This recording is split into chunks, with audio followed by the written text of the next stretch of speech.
Coming up on show 923, BMW just did a complete U-turn on their EV philosophy, but I'll tell you why I think it's a good idea in the long term. Plus, on the podcast today, Norway marking more EV sales last month in October, rumours about Tesla's connectivity getting faster, and more government money to fund electric vehicle projects. Well, good morning, good afternoon, or good evening, wherever you're listening around the world. Welcome to EV News Daily. My name is Martin Lee, and I go through every EV story so you don't have to. Hey, thanks a lot to myev.com for helping to make the show. Have you checked them out recently? It's a great marketplace in the US if you're buying or selling, or you just want to get an idea of the market and what are the kind of current used prices. And there's big differences between the US and here as well, because I know there's some bargains to be had on myev.com. Over here, I mean, some EVs are going for sale second-hand for more than they were new. So, different around the world, and let me know what you find at myev.com. So, this is the headline story today. It's huge news for fans of the BMW brand, a week before unveiling the all-new iNext. It's their new battery electric vehicle. Won't be called the iNext, that's just the development name for it. BMW just said they will realign. There's some management speak for you. We're doing a U-turn. They will realign their strategy, and they will now develop a unique architecture for electric cars. And that is in direct opposition from everything that they have told us for years now, since they said that, you know, developing the i3 on its own architecture was nice, but they know the best way forward, and that is to have a platform that you can shove an engine in, shove a plug socket on, squeeze batteries under the seats, and, you know, that doesn't matter for them. That was a compromise, but totally worth it. Now they say, rather than sharing a platform with combustion cars and batteries, they're going to have it for pure EVs only, according to Paul Assenstein for the Detroit Bureau. That's a complete about-face for BMW, which in recent years had hoped to save money. And they hoped to save money by simplifying the manufacturing process, by coming up with a common architecture that could roll off the same factory line. And so that, you know, this car coming down the line had an engine stuffed in it. This car coming down the line had batteries and a motor. It marks a return to BMW's original strategy, back when the guy who's currently running Volkswagen, when he was at BMW, and you'll notice that Volkswagen's current plan under Herbert Diess is to have a pure platform that the ID3, ID4, etc. all run on. He left BMW, went to do the same thing at VW. All these years later, after management changes and everyone pursuing their own agenda, now the BMW management say, what we did with the i3 originally all those years ago was the right thing to do. A unique platform. And here's the words of the CEO, Oliver Zipse, said during their quarterly earnings presentation. Now, this wasn't a big announcement, but this was on their earnings presentation today, said this, and I quote, "The aim is to create an overall optimum with this new architecture. We will realign our vehicle architecture from the middle of the decade. Our new cluster architecture is geared towards electric drives exclusively. Our new plant in Hungary plays a key role here. And we anticipate the demand for fully electric vehicles will continue to increase significantly from 2025 onwards. Exactly then, from 2025, is when we will ignite phase 3 of our transformation." End quote. So look, doing it their way was always going to be a compromise way. They insisted that, yeah, it was a compromise, but it was the best way to do it. And look, it's their money, not mine, they were spending. So whilst I was critical of it, I still respected their choice. Now, plenty of commentators and blogs and podcasts out there called BMW Idiots for doing this and saying they got it completely wrong. They're not doing it the Tesla way. They should be doing it the way that Tesla do it. They're never going to win like this. But still, look, it's BMW's investors' money. They chose to spend it that way. I respect that. I thought it was the wrong choice to do to win in EVs, but it was for them the right thing to do to navigate the next 5 to 10 years. How do you become a company that makes money selling combustion cars to EVs? That transition is fabulously difficult, so much harder than so many people even realize, but they make it sound when they're talking about this, right? Just like the complexities of it are mind-blowing. However, BMW are now saying, actually, you know what, we think we need a pure electric architecture. And, you know, I'm delighted they've said that because I'm a fan of the BMW electric cars, well, the i3 at least. I'm a massive fan of what they did early. And again, I think they blew a bit of an early lead, but this is good. This is long-term. They're saying this is what we're going to do. And I think for the long-term future of BMW and for a great brand, you know, for a lot of people that it employs, and this is securing their future in an EV world if they can get there quick enough. Now, why is it, if you're new to the podcast, why is it a compromise to have one car? So like, let's say the new BMW iX3 looks the same on the outside, whatever's powering it. Big bonnet at the front, looks the same. Why is that a compromise? Well, where you put the battery is a compromise, because if you can put the battery down low in an EV and make it structural, then you have a great center of gravity, you can have a great balance front to rear, and you can package the battery, the cells, all together in one battery. And, you know, they call it the skateboard design, for want of a better phrase. It is the phrase that's used, but you can have a much more sophisticated, more custom battery made. You can obviously look after the thermal management of that battery better. You can make it structural, like I say, like Tesla are doing. They do already, but increasingly so. The production is more simple. The cabin design is more optimal. I mean, just think about transmission tunnels. Just think about that tunnel that runs down the middle of every combustion car. And for the people sitting in the back of the car, the person that gets the middle seat in the back have their legs straddling it. There's a reason why EVs have flat floors, which gives the designers a blank canvas to work from. Now, some of them do have kind of mock transmission tunnels. They put storage in there and they fit electronics and all that kind of stuff and make it look like, you know, combustion cars. Some don't. Some it's very open, like a lounge. But give the designers that option. There's the software as well. Look, EVs run on EVs are software controls the battery, the control electronics, the motors, and how the car operates. If you can write one set of software for a platform, as VW have done with their ID, the MEB platform, the ID cars are sitting on, one piece of software that controls how that car operates, and then whatever body you put on top, that is the optimal way of doing it. If you've got to have a software that controls on one car the battery and the inverter and the motor, on the next car the pistons and the ignition timing, you know what?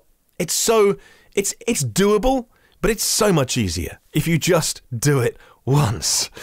No, like, think about a combustion car. Like, the engine is 9 times out of 10 up the front. Think about the new BMW iX3. That electric car that is based on the X3. Massive bonnet. It doesn't need to be there. It's a waste of space. You can do what VW have done, what Tesla do. You move the front and the rear wheels, the axles, further towards the ends of the car. That makes more room for the passenger compartment. And at the front, the only room that you need in the front of an electric car, I mean, you can put a frunk in there, you can put storage, but the only room you need is the crash structure. And as small as you can make the crash structure, the more room you have inside.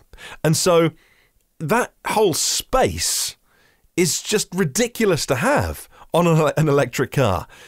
The fuel tank. I mean, I could go on the whole podcast about why it was a terrible idea, but whilst I still respected it, and in the short term, they've caused themselves some pain by saying this, because everything from now until 2025, until their first cars come out on their new EV platform, whatever it's called, we're looking for more details. I have no more details than that quote from the investor presentation. So this isn't a long press release with a lot of detail in. This is a quote. And so we're working our way from what the CEO said. Hopefully we'll get more information in time as they choose to inform customers and the media. However, everything from now until 2025, which is part of their existing roadmaps, the iNext announced next week on the 11th of November, it is essentially, it is implicitly not their best work, because they've been saying until now, this is the best way to do it. Give us your money because these are the best cars that we can make. And yet implicitly then they will be saying, oh yeah, these cars in 21, 22, 23, 24 are how we used to think was the best way to do it. Now we think the best way is a pure EV platform. It'll take us 4 years to develop it and get there. But from 25, buy our cars then, but still buy our cars now. I mean, it's just mixed messaging. Do consumers care? I don't know. Let me know what you think. Do you care? I'm nerdy and geeky about this. I want to buy an EV that's the best possible version of that car. I don't want to buy something that is Frankenstein's monster. However, let me know your thoughts. I don't want to prejudge it. I look forward to looking at your comments in the YouTube show and your emails that you send. My address is hello@evnewsdaily.com. I think BMW will have some short-term pain here, but if they can ride it out, if their investors can ride it out, if they can stay the course, remember, this is what they were doing at the beginning with the i3, and they chose to drop that and pursue a different tack. If they can stay the course with this, and we know, Elon Musk is the longest-serving CEO of any major car company, by a long way, because people tend to have their pay packets and salaries and incentives linked to short-term investor goal. That just tends to be the way that remuneration is done at that level, and they hit those short-term goals, they move on to another car company, or they move on, they often they retire, and you get to the top of the company. Elon's been there longer than all of them, and so goodness, I hope they stay the course. I do think this is a piece of positive news, but I do have to tell you about the negative things as well. Short-term pain. I think long-term, it's going to be the optimal way to do it. And I'm delighted. I'm a fan of the brand. Never owned one personally. My dad's got a BMW i3. I know he really loves it. And I'm pleased for the brand. I'm pleased for fans of the brand and the staff that work there. Let's talk about the BMW iX3. A new review has come in from Autocar magazine that I was reading today. Funnily enough, the iX3. And let me read you this from Autocar. The iX3 dispenses with their earlier strategy that called for BMW's electric models to be based on a dedicated aluminium structure called LifeDrive, as with the similarly named but largely unrelated i3 launched in 2013. Instead, the new electric SUV, the iX3, is based on the same platform as the recently facelifted petrol, diesel and plug-in hybrids. Writes Autocar. Yeah, there's obviously a lag time when you're writing a magazine, and whenever that story was filed, that was at the I find that, there's some dark humour in there, right? So at the time of this journalist sat down to write this story in Autocar, it went to the printing presses, and all of a sudden, yeah, that's actually not the way BMW do it anymore. So this article being pushed to their website today, I'm sure it's in their print magazine, from Autocar, saying this is the way BMW do it. Not as of today anymore. Anyway, let me carry on with this great article in Autocar today. Another impressive aspect is the advanced energy recuperation system, which offers 4 levels of regen: low, medium, high, and adaptive. In high mode, it allows one-pedal driving. And again, isn't that in opposition to so many recent developments? I have 2 levels in my, Renault Zoe, but that's not even for regen. That's just for there's eco and normal. So, but in terms of regen, I don't get to pick it. The car just does regen. And so Tesla, as of last week, what's today? Wednesday. So as of last week, Tesla took that option away. There is now 1 level of regen in cars that have been coming out of the factories for a couple of months, I think, on the new cars, so that you can't now go to the low mode. It's just standard regen. So Tesla simplifying it and going, look, let's not confuse people with all these levels of regen.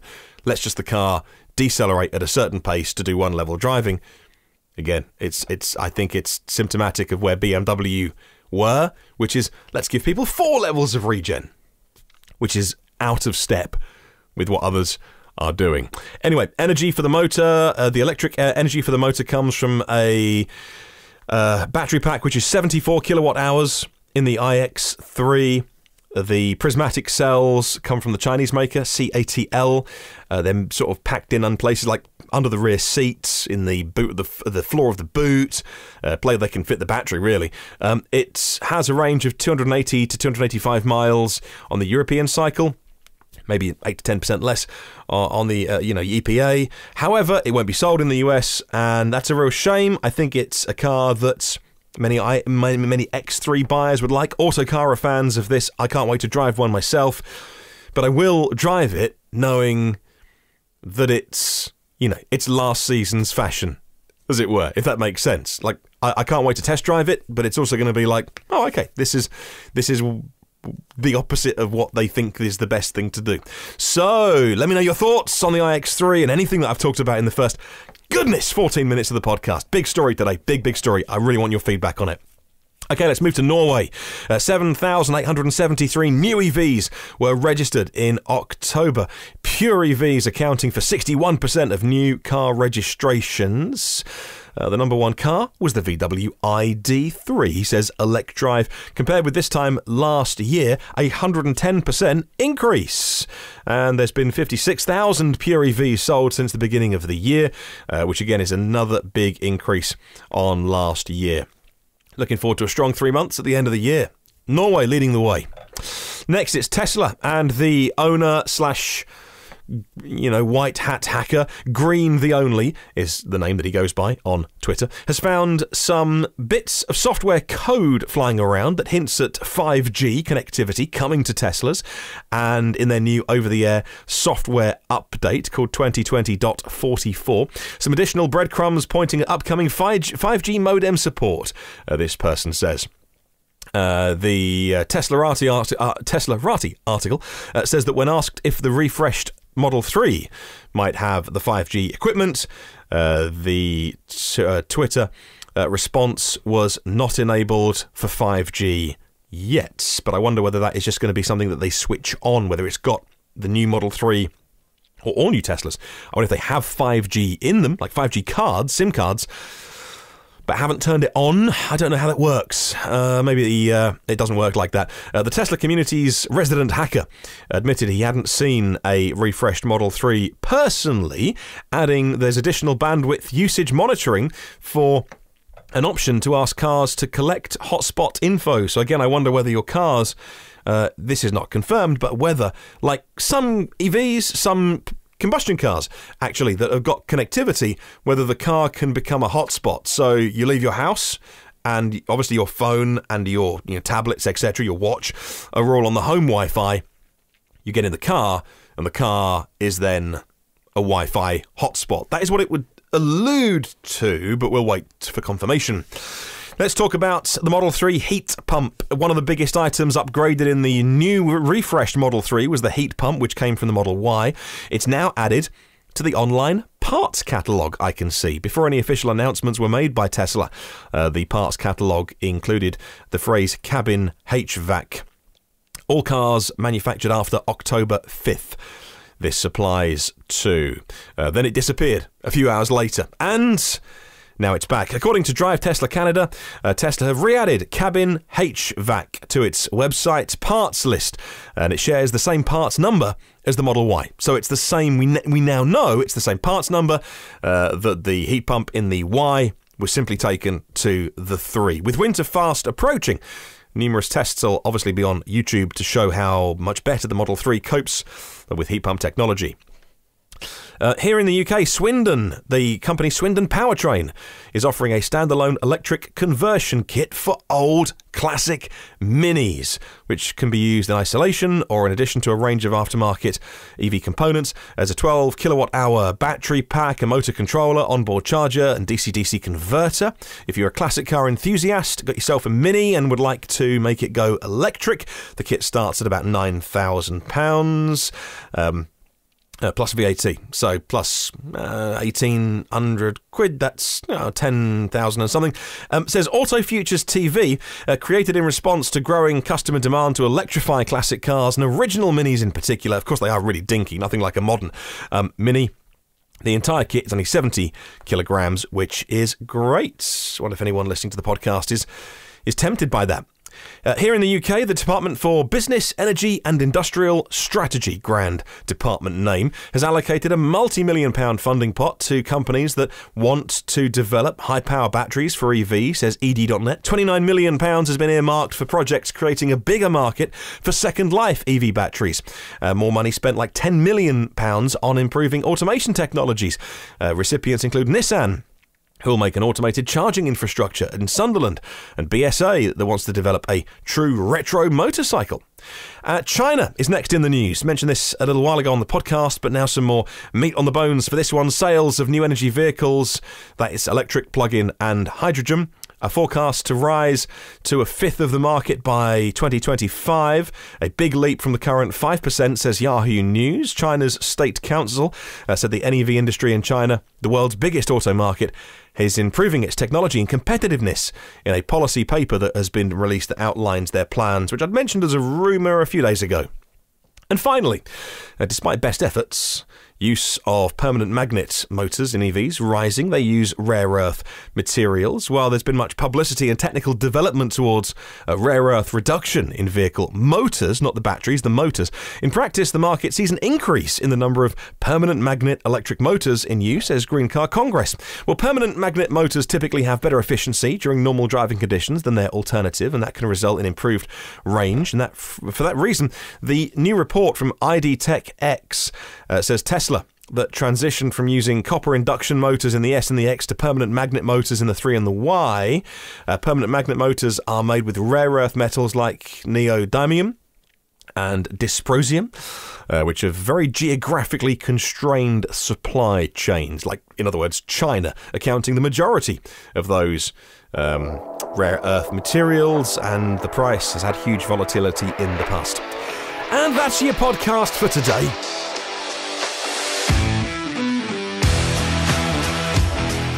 There are 922 previous shows in the archive. Do check it out. evnewsdaily.com is the website. Do check out the Patreon. I invite you to have a look at that if you can support the show financially.